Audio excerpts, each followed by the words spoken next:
Good. Well, today I'm going to be talking specifically about emotional expression and about the skin. Friday's Guardian referred to the trial of Amanda Knox in Italy, and Ian Leslie was talking about the ways that people would interpret her expressions as being indicative of innocence or guilt, talking about the swivel of her hip or her, quote, icy blue eyes. And Ian Leslie says, the eyes, it is said, are windows to the soul. They are not. They are organs for converting light into electromagnetic impulses, but this has never stopped us dreaming of them that way. Well, these assumptions about the meanings of expression, of course, are very, very old ones. But today I'd like to talk about how a debate about reading expression became central to 19th century questions of anatomy, physiology, evolution, and even metaphysics. So let me set the stage a bit. In the 18th century, as you all know, the rise of modern anatomy coincided with, coincided with the development of Enlightenment philosophical beliefs about the nature of the soul, the nature of the mind, its relation to the body. And these coincided with debates that also had far-reaching political implications. In France, for example, the French Revolution was very much associated with materialist philosophy and with the new anatomy. And so science was very much at the heart of these debates. It was used to make claims that were political and, in France, anti-royalist and anti-religious. In Scotland, as you probably know, those debates took a much gentler tone than in France. But at the core of any question regarding the body in this period was this relation of the body to the mind and the soul. And the continuity of knowledge between what we now think of as very distinct disciplines was assumed. And an anatomist who advanced a new argument about the senses knew that he perforce was advancing arguments that had theological consequences. Charles Bell is someone I suspect you all know, someone who was began and finished his professional life at the University of Edinburgh. And he came to my attention initially as someone who Darwin was very much engaged with in his work on the expression of emotion in man and animals. Bell, as you probably all already know, was a native son of Edinburgh, a surgeon famed for his discoveries about the nervous system. As an artist, but more importantly as a lover of the arts, and also as an impecunious surgeon trying to establish himself as a lecturer in London, he published a book directed at artists, setting out to show them the muscular structure and physiology related to emotional expression. This was in 1806. It was entitled "The Essays on the on the Anatomy of Expression in Painting." It was a huge success. Was widely admired, read by the royal family, and adopted by generations of artists, including the Pre-Raphaelites. And Lucy Hartley has written extensively about that. As was to be expected in the historical context of the time, the book did not merely describe emotional expressions, but theorized their purpose, commenting on their supposed universality among all human beings, and discussed the origins of emotional expression. Bell was a religious man. He was an Episcopalian. He was influenced by the kinds of common sense philosophy that were those ideas that were flying around Edinburgh at the time. And so, as a neurologist, he was embroiled in discussions of the location of the self.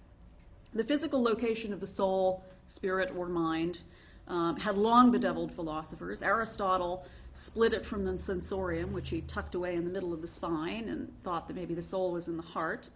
Descartes put it in the pineal gland, tucked it away in the center of the brain.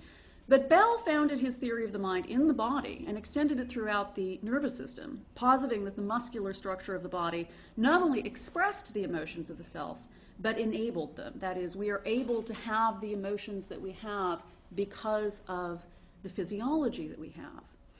And this was kind of a hot potato at the time. It was pretty close to what people thought of as the materialist philosophy coming out of France.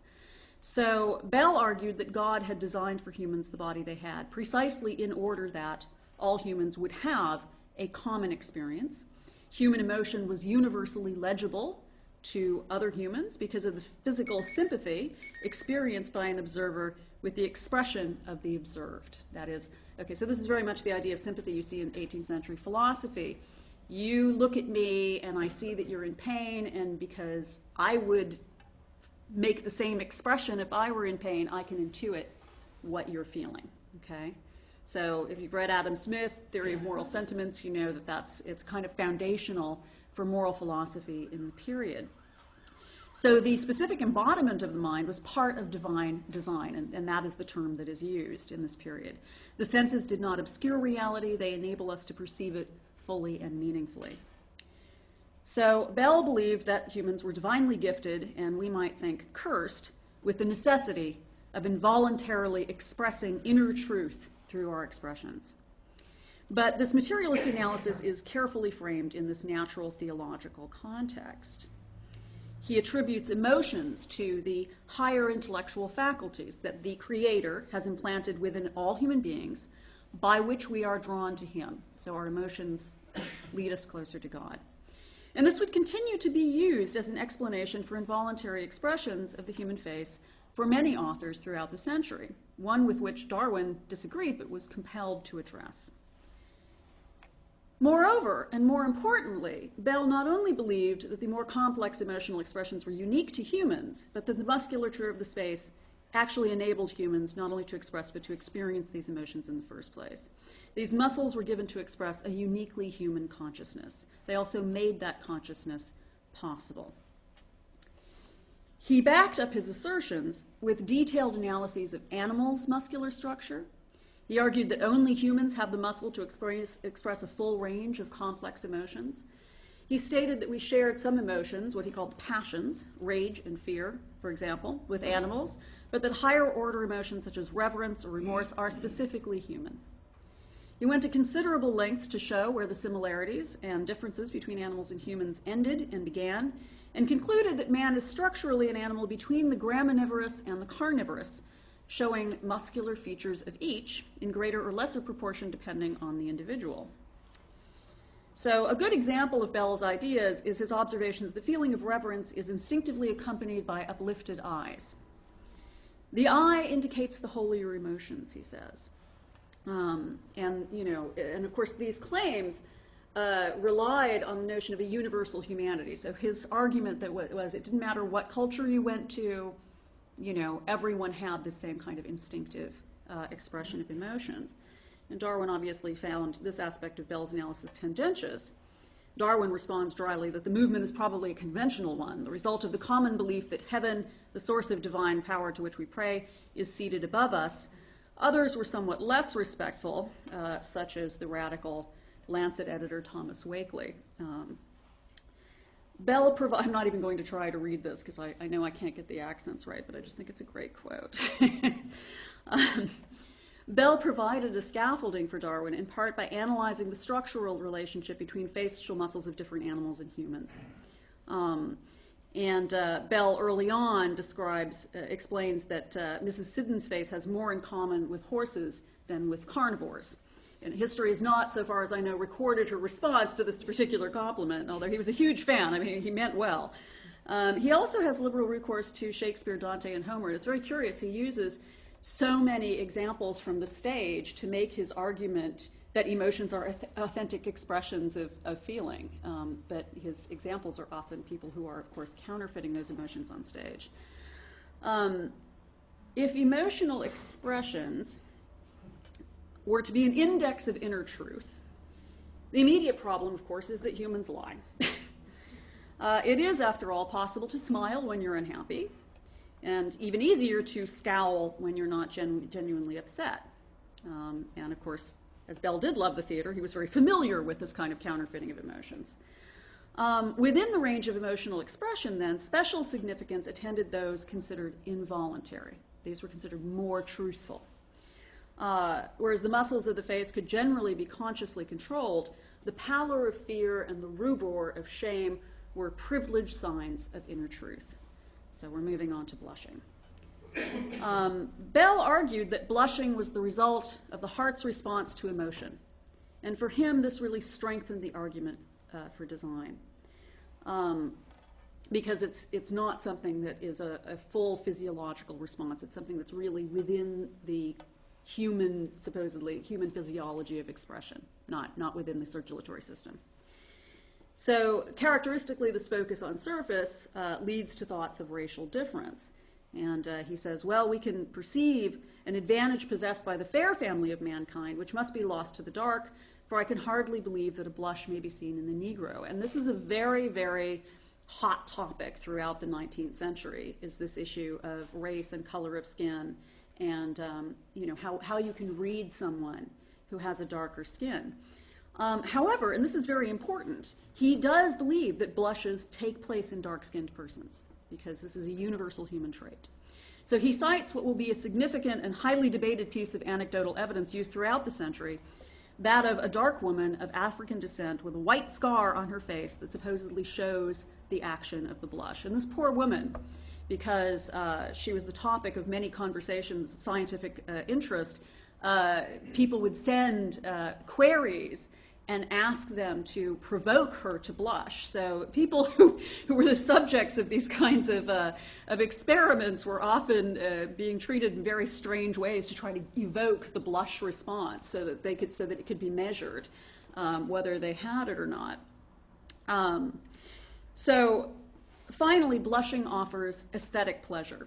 And Bell, this is a sort of favorite quote, because he's usually such a soft-spoken character. He says, nothing is more hateful than a dog face that exhibits no token of sensibility in the variations of color. It's a very categoric statement for Bell. It's usually very moderate. The problem with this theory now is that all color change may not be as equal in motive as it is in appearance. So a great deal of thought and care were given to signs of rubor that were not blushes. Meaning was not necessarily transparent. Even the blusher might be reduced to reading the tea leaves of her own complexion anxiously to divine their meaning. So the first problem was to define the blush. Not all rubor was created equal. Some instances are not blushes, they are flushes. And these are very, very distinct terms, and it's actually quite important when you run up against them in the literature, because they're used to signal very different processes. Thomas Burgess, who corresponded with Darwin, wrote an important book on the blush in 1839 called The Blush, that follows Bell's ideas fairly closely. And he describes the blush's progress, and he waxes poetic about it. He says how beautiful it is, how interesting, how we're charmed by it. But it sounds ghastly. It sounds like something you wouldn't wish on your worst enemy.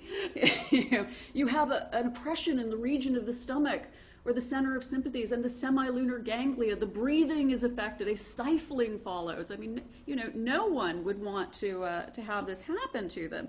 And in fact, repeatedly, writers on the blush say no one would blush if they could help it, because it's so awful. Burgess gushes, blushing is the poetry of the soul, and adduces the works of several poets from the ancients forward to substantiate his claim, asking, what picture can be more interesting than the virgin cheek in the act of blushing, the eloquent blood sympathizing with every mental emotion, rising and spreading over the cheek? But he also states flatly that, quote, no individual blushes of his own free will, and you can see why. It did require a certain kind of consciousness to blush.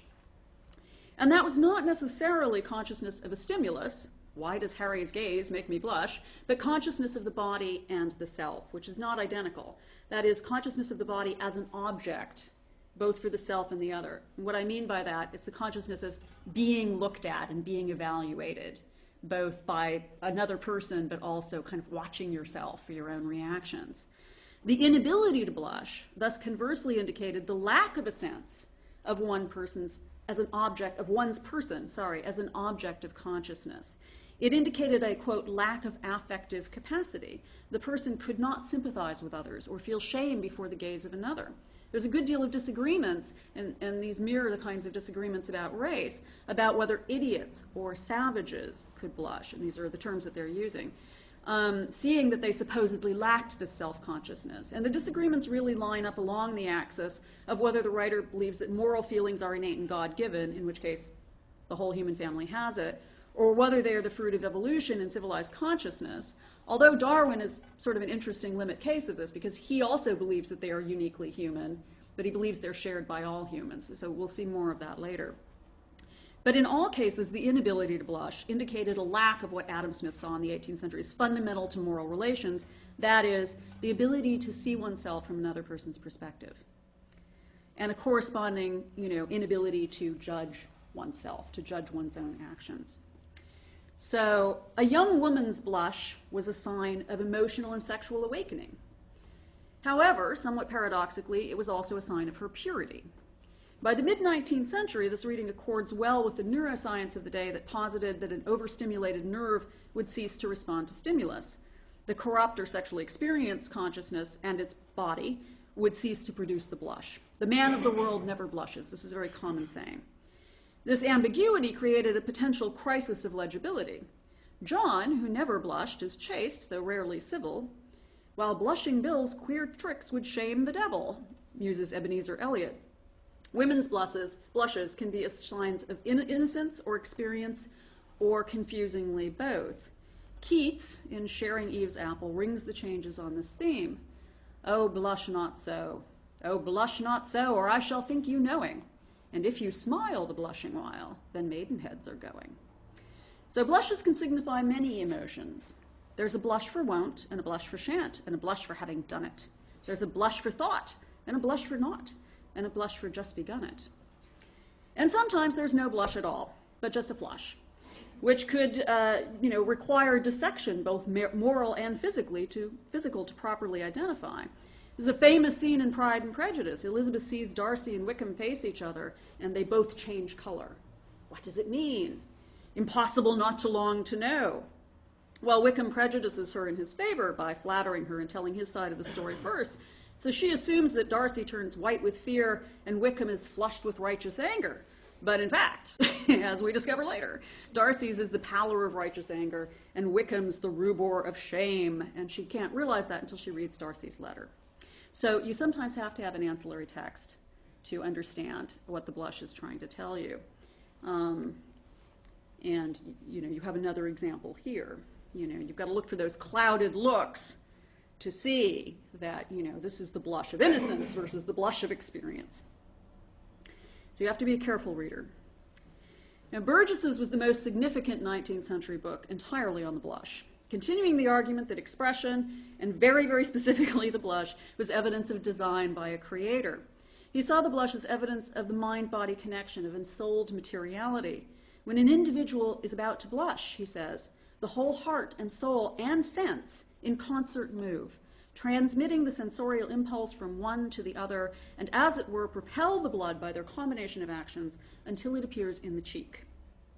The observer is implicated as well through sympathy in this material manifestation of the inner life. When we see someone blush, we're drawn to them. We know not why, although Burgess will tell us why. Now that said, poor Burgess, who is, not really wanting to get deeply involved in the metaphysics of this, and by 39 he can dodge it a little more than Bell could have, but also Bell wasn't interested in dodging it. He says, well, the blush is all about transparency, but it's also a spiritual manifestation, so it's really beyond our understanding.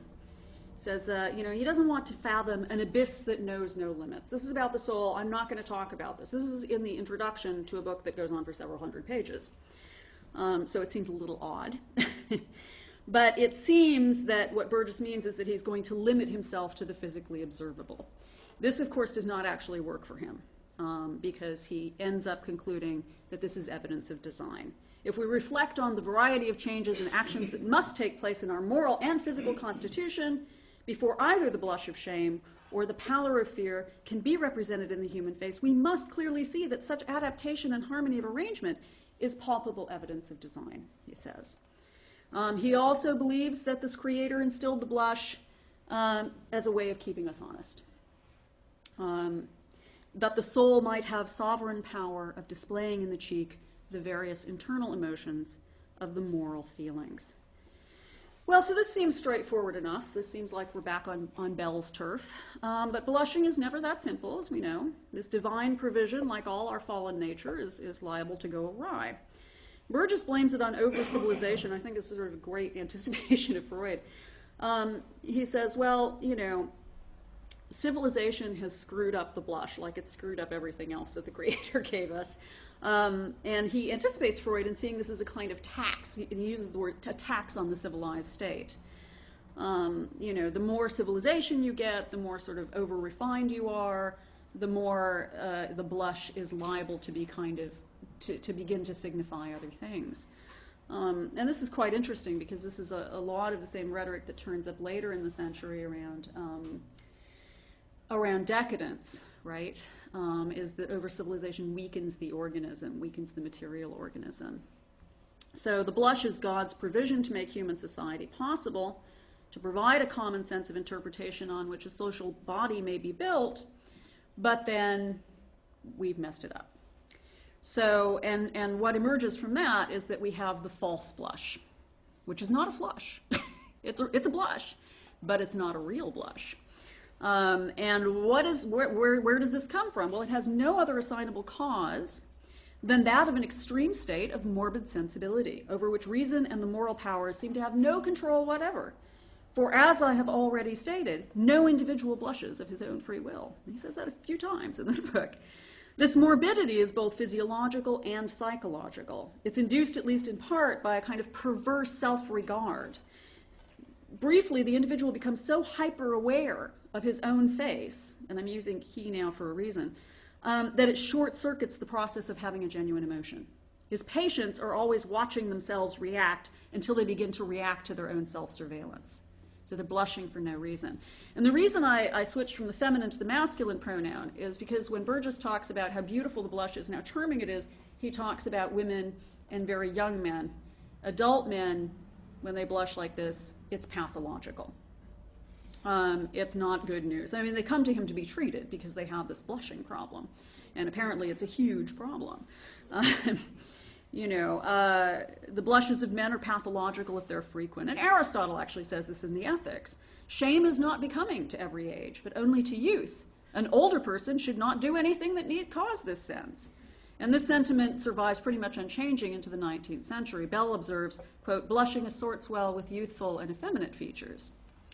And part of it is that the man's body is expected to undertake the burden of public scrutiny.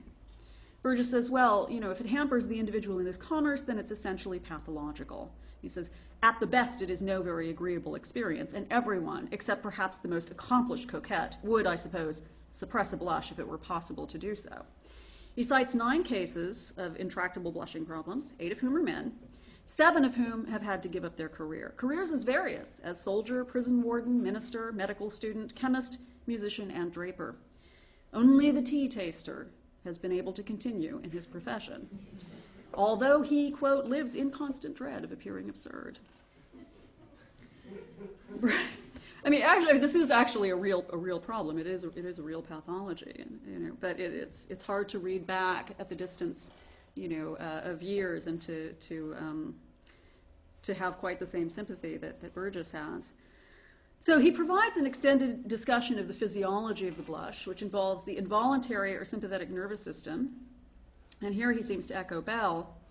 The other structures that are important are the minute blood vessels of the cheek. And he points out that, quote, the skin in man and the erectile tissues in the lower animals are involved in the blush. As we shall see hereafter, quote, this latter structure may be engaged in the human being during the act of blushing. And Freud would later describe the blush as a mild erection of the head. And you'll see the connecting dot here is in Darwin, which you'll see shortly. Darwin sees it as kind of displaced sexual selection that results in the blush. The purpose of the sympathetic nerves is, for Burgess, to free the body from, quote, the fickleness of the will, a power of the mind so fickle and so varying that life would be in constant danger if we had it in our power to stop or suspend the exercise of functions with which life is essentially connected. This kind of interesting reversal of German romantic notions of the body as something that is distracting the will and undermining the will. Here it's keeping us from killing ourselves. Blushing is not merely exclusively the property of humans, it is essentially moral. It speaks volumes, he says. We all instinctively know that its presence is the result of a painful struggle in the mental feelings, except when it's a flush. And it's a result of overeating, menopause, exertion, or annoyance. These are the causes he lists. So the anatomy of expression was particularly significant for Darwin's own expression of the emotions in Man and Animals, published in 1872. Darwin's book uses a good deal of Bell's work, and he praised Bell for, quote, having laid the foundations of the subject as a branch of science and providing, quote, a noble structure of researched material. That said, he's determined to show that there are evolutionary reasons for expression having nothing to do with divine intention. Blushing must therefore be functional or vestigial of a past function. Darwin sent out queries throughout the world trying to determine the universality of the blush or lack thereof in other races, and thus a lot of correspondence around trying to get your kitchen maid to blush, even if it's hard to see if she's blushing. He also, like his predecessors, works hard at distinguishing the flush and the blush, and the distinction, again, circles around self-consciousness. So, he dissects the sort of limit case. You might flush because of a disturbing remembrance, but then if it was about the way someone else saw you or evaluated you, then it would be sort of more of a blush than a flush. So, although the deeper circulatory events may mimic the blush, the true blush is on the surface. It's just below the skin and the capillaries. That's, again, important both for Bell and Darwin. In this case, he follows Bell in seeing that the true blush, because it can only reflect higher and specifically human emotions, cannot involve the full organism, cannot involve the full circulatory system. So for Darwin, if the blush isn't functional from an evolutionary perspective, then it must be a side effect of self-consciousness, which is functional from an evolutionary perspective. And of course, that would be from the perspective of sexual selection. So he observes that the blush involves the surface of the body, where the self's attention to and perception of the self is located. And he says attention directed to any part of the body tends to interfere with the ordinary and tonic contraction of the small arteries of that part. These vessels, in consequence, become at such times more or less relaxed and are instantly filled with arterial blood. Through frequent self-attention to the face, we've evolved capillaries there that are much more susceptible of this relaxation. This is Darwin's theory. He considered blushing to be the most human and latest developed form of emotional expression, and consequently discusses it in the penultimate chapter of his book, the last chapter being summary and conclusion. So it all builds up to the blush. Like Burgess, he attributes it to the power of self-attention. But he does not think it possible that animals would have, quote, closely considered and been sensitive about personal appearance, so he decides that, quote, blushing originated at a very late period in the long line of our descent. And a reader might think that there's a little bit of begging the question going on here. The question of whether animals are concerned with their own appearance. I mean, given that appearance is very important for a lot of sexual selection processes, but we'll let that go. So Bell, Burgess, and Darwin all believe that the blush is essentially human, that it resulted from, as Darwin called it, self-attention that animals lacked. Monkeys, therefore, could flush from rage, but not blush from shame. And Burgess doubts that people are able to blush when they're alone in the dark. Darwin felt that people could blush, even if they were charged with a crime of which they were innocent, because they were thinking about how people would feel about them if they had committed the crime. Burgess would say that's a flush. And that it's the imputation of guilt that provokes the blush. Darwin observes that the recollection of a crime committed in solitude will not provoke a blush, but a detected fault will, depending on, quote, the feeling of regard for those who have detected, witnessed, or suspected the fault. Darwin also observed that blushing in solitude was frequent, but always related to, quote, the thoughts of others about us. And of course, he's constantly receiving notes from all over the world detailing whether people have blushed in solitude. People must have been sitting with their mirrors. Darwin noted that the congenitally blind often blush. He observes that the blind at this particular asylum for children are not aware they're observed, and it's a most important part of their training to impress that knowledge on their minds. And that is what strengthens the tendency to blush, by, quote, increasing the habit of self-attention. Burgess believed that people of color could blush, as their, quote, inferiority was intellectual rather than moral. But he flatly states that, quote, the idiot cannot blush. The primum mobile of action, that is conscience, is dormant in this being. From these and similar facts, it is but reasonable to infer that the seat of the impulse which excites the true blush is higher up in the nervous system than that of the passions. In other words, this impulse emanates wholly from the cerebrum. And as we've said, the idiot, as the person of color, was the kind of limit case for what people were thinking of as, the human. Darwin wanted to see the blush as universally human, so he writes in his letters that he's really pleased to find that Voigt's microcephalous idiot was not utterly degraded, as he was capable of, quote, a real blush caused by an examination of his naked body. This is an 1871 letter. Typically, more benevolent interpretations of the continuity between the human races gives way at mid-century to interest in parsing differences and locating them in the body, as biological evolutionary theories projected onto the development of cultures and societies. This discussion was related to discussions of savagery and civilization, race and empire. Darwin sent these questionnaires all over the world, largely to other scientists, but also missionaries. And so in some cases, the research to respond was quite strenuous. So Italian physiologist Angelo Masso, believed that animals could and did blush as a result of emotion, which did not require self-consciousness. And he studied the mechanism of blushing with an electrical meter that he developed. So in order to study this, he put this meter on to this 10-year-old boy and restrained him and then said really unpleasant things to him. Darwin remarks, it's difficult to prove that our children instinctively recognize any expressions, but valiantly tried with his own firstborn. Fortunately, the paternal seems to have won out over the scientist. He says, when the child was about 4 months old, I made in his presence many odd noises and tried to look savage. But the noises, if not too loud, as well as the grimaces, were all taken as good jokes. I attributed this at the time to their being preceded or accompanied by smiles. That would do it. Thus, though to be a grown man afflicted with frequent blushing was to be pathologically oversensitive, it might be worse to be unable to blush at all. Cesare Lombroso believed that criminals did not blush.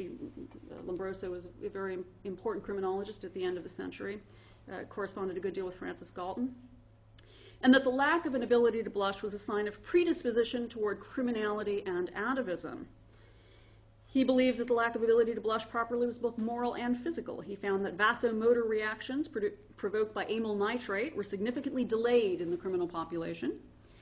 And he said that although excitement might produce a flush in those criminals, the blush of true shame was generally absent. And the way he tried to evoke this blush was to talk about something inconsequential and then suddenly turn and stare at the criminal, or to harangue them about, their crime in moral terms. So, I mean, these Sicilian or Lombardian criminals must have, you just imagine the conversations when they went back to their bunks, with the other people. It's like, yeah, I saw the doctor. I don't know, he's crazy.